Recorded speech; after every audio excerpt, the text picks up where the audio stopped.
Hey everyone, thank you so much for tuning in. If you have subscribed and this is in your email, thank you so much for allowing me to be in your inbox. And if you haven't yet subscribed, please go to lexibozarth.com and do so now. This is Blake, my husband, and my little guy. He is almost 13 months, and his name is Bear. And for those of you who don't know me, I'm Lexi Bozarth. I'm the host of Passionate and Practical. It is a podcast for women, and we talk about the art of dreaming, doing, and serving. And we talk about how to be kingdom-minded. So my email list for February, tell us how you feel about it. My email list, I'm bribing him with Cheerios, yes.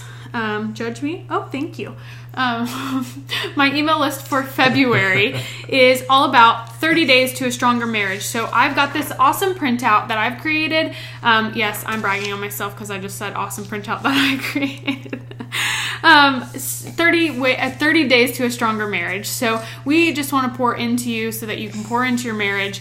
And first, I'll start off by talking about date night and how important I think date night is. So I, as a Christian, any kind of podcast or book about marriage always said have a weekly date night. It's so important for your marriage. And I was like, yeah, whatever. We like each other. We do life together. We know how to make this thing work. We don't need a weekly date night.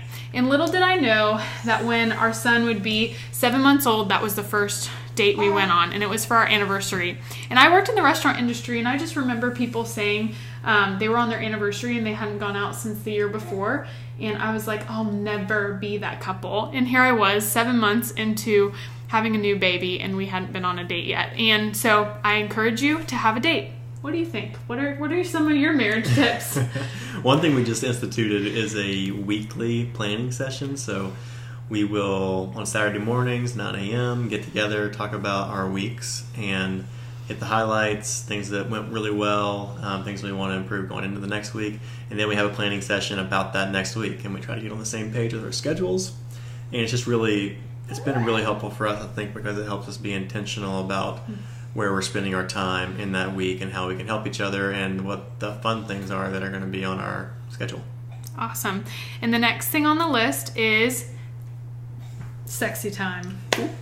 If you've got a ring on it, then we can talk about it, and it's glorifying to God, and it just needs to happen. Guess what? It needs to be a priority in your marriage. I was on a call with this really wise woman this week, and she said, if you claim to have a thriving marriage, yet you're having issues in that part of your marriage, there's an issue, and it needs to be addressed. And so without going into it any further, it's really important to be on the same page with your spouse about intimacy and making sure that y'all are both satisfied. So make sure to make time for that, and be willing to talk to your spouse about it. It's tough sometimes, but it's worth it.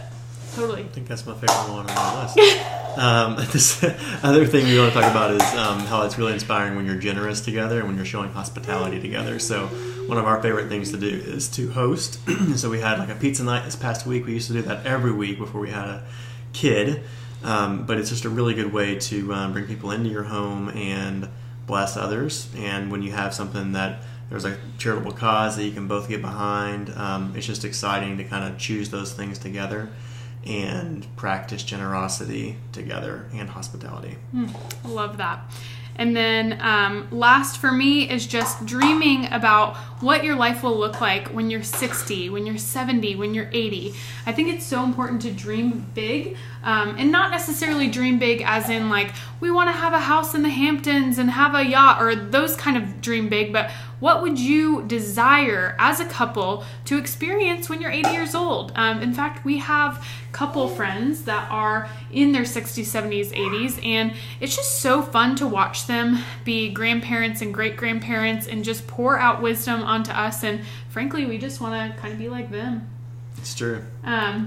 So last for you. The last thing was to just focus on being a team. So one thing we always try to say is that we are on the same team.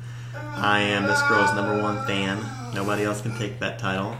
And she is such a champion for me as well. And so she really calls out my strengths, and she really promotes me going after those, and I try to do the same for her. I know she has so much talent, so much potential, and I want to push her to exercise it. So I think it's one of the coolest things about marriage is that you have a partner that you can do life with, that can bring the best out of you, and that's what we strive to do. And it's just it's life-giving.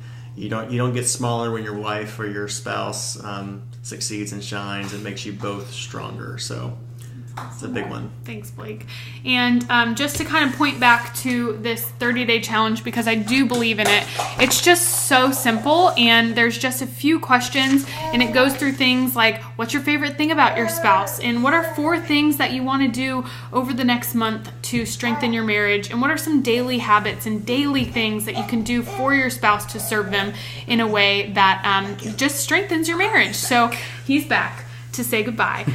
Thank you all so much for tuning in. It is really, really special, like I said, to be in your inbox, or if you're just hearing about us on Facebook or YouTube, hey, please subscribe, LexiBozarth.com. Have a fantastic day.